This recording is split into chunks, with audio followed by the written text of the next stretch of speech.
কালী কালী মহাকালী কালীকে পাপহারিণী ধর্মার্থ মোক্ষদে দেবী নারায়ণী নমস্তুতে। নমস্কার, কালিকা মঙ্গল চ্যানেলের পক্ষ থেকে আপনাদের সকলকে জানাই স্বাগত। আজ আমাদের পরিবেশনের বিষয় মা কালীর মূর্তি রহস্য। এই জীবনে দুটি পথ, ভোগের পথ, ত্যাগের পথ। মানুষ গুরু কৃপা, শাস্ত্র কৃপা বা তপস্যা বলে শুদ্ধ না হলে ত্যাগের পথের মহিমা বুঝতে পারে না। ভোগের পথ মানুষের মন জগতের দিকে থাকে। মন জগতের নানা জিনিস অহরহ কল্পনা করে, তা কাছে পেলে সুখে এবং আনন্দে থাকবে ভাবে। কিন্তু ভোগ্য বস্তু কিছু ব্যবহার করলেই মনটা আবার শূন্য হয়ে যায়। দিন কত খুব করে রসগোল্লা খেলে আর মিষ্টি ভালো লাগে না, তখন আলুর দাম খোঁজে। মন নিত্য নতুন বৈচিত্র্য চায়, সুখ খোঁজে। এর যেন কোনো শেষ নেই। অধিকাংশ মানুষ এইভাবেই জীবন কাটিয়ে দেয়। তবে যদি ভোগমুখী মনে বিচার ওঠে তাহলে চিন্তার পরিবর্তন হয়। মনে বিচার ওঠে কেন? আঘাত ও দুঃখ বেদনার কারণে। আঘাতের পর আঘাতে হৃদয়ে যন্ত্রণা অনুভব হয়। মিথ্যা অভিনয়টা তখন ভালো লাগে না। ঈশ্বর চিন্তাহীন সংসারটা তখন কেবল স্বার্থ পূরণের ক্ষেত্র বলে বোধ জন্মায়। আর মনে মনে উপলব্ধি হয় যে সংসারে সকলের অন্তরে বেদনার ভার। আত্মীয় পরিজন বন্ধু বান্ধবদের মধ্যে কম বেশি সকলেই দুঃখ দুর্দশায় জর্জরিত। সবাই ভয়, লজ্জায় ও উদ্বেগে সংকুচিত। অনেকের কাছেই বেঁচে থাকাটা বিড়ম্বনা। কেউ কেউ মৃত্যু কামনা করে। কারোর জীবন এত যন্ত্রণাময় যে কাতর প্রাণে দিনরাত যাপন করছে। সমাজের চারিদিকে দুঃখ, বঞ্চনা, বেদনা, না পাওয়ার হতাশা, পীড়নের হাহাকার। এত দুঃখ দুর্দশা অধর্মের মধ্যে কে মানসিক স্থিরতা ও শান্তি বজায় রাখতে পারে? সাধক রামপ্রসাদ সংসারের এমন ভাব স্বচক্ষে দেখে গেয়ে উঠলেন, অপার সংসার নাহি পারাপার। রামপ্রসাদ বললেন, এমন ঘোর সংসার মোহে মনটা জর্জরিত। এই মহামূল্যবান মন কাকে দেব?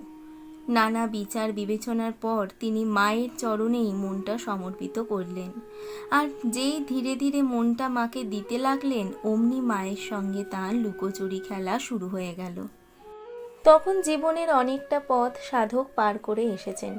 সর্বদা জগৎজননী শ্যামা মায়ের নাম গুণগান করে কেটে যাচ্ছে দিনরাত।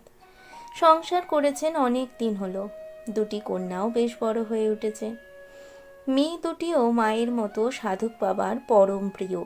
অভাবের সংসার, কিন্তু সকলেই মন আনন্দে ভাসছেন। শ্যামা মা ফিরেছেন কিনা?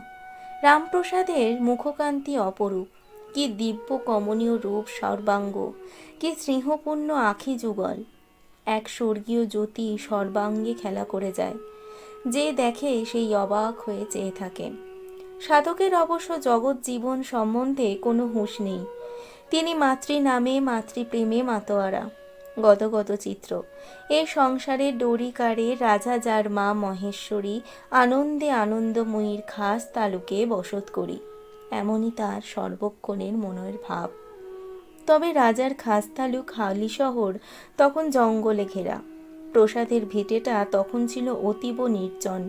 বৃক্ষ লতায় বনফুলে পরিপূর্ণ চারিদিক। তারই মধ্যে বেড়া দেওয়া ঘরে মা ছেলের একান্ত বাস। হাসি কান্না আনন্দ আহ্লাদ সর্বক্ষণ। লোকসঙ্গ বর্জনকারী মাতৃসাধকের তখন কিছুই ভালো লাগছে না। কেবল মা মা আর মা মা। দেখা দাও দেখা দাও মা বলে দিন রাত আকুল প্রার্থনা। এর মধ্যে উদ্ভ্রান্ত প্রসাদ একদিন দেখলেন ঘরের বেড়াটি ভেঙে পড়েছে। ভালো করে না বেঁধে দিলেই নয়। কিন্তু অর্থাভাব। তেমন বাঁশ বা অন্যান্য ভালো জিনিস দিয়ে যে শক্ত করে বেড়াটি বাঁধবেন তারও সামর্থ্য নেই। আর এটা ফেলে রাখারও কিছু নয়। বাড়িতে গৃহিণী মেয়েরা বড় হয়েছে, তাই ছোট মেয়ে জগদীশ্বরীকে একদিন সকালে ডেকে নিয়েই রামপ্রসাদ বেড়া বাঁধতে লেগে গেলেন। কালী কল্প তরুমূলে আমরা সকলেই মা কালীর কোলে বসে আছি।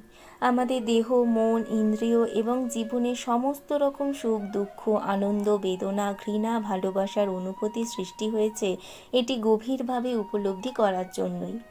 হ্যাঁ, বিশ্বাস করো, এই গভীর সত্য অথচ মর্মস্পর্শী কথাটি মনে রেখো, কথাটি তোমাকেই বলছি। তুমি মানে যে এই মুহূর্তে বইটি পড়ছো, সেই তোমার অন্তরের চিন্তারাশিকে লক্ষ্য করেই বলছি। কেন তুমি বলো তো, কোথায় বসে আছো তুমি? কেন? কলকাতায়, বর্ধমানে, বীরভূমে বসে আছি? না, আমি আসামে, আমি মহারাষ্ট্রে, আমি দিল্লিতে বসে বইটি পড়ছি। দাঁড়াও, আসলে তোমরা সবাই পৃথিবীর গ্রহে বসে আছো, অনন্ত নক্ষত্রমণ্ডলের মাঝে বসে আছো, কিংবা সত্যি কি বসে আছো?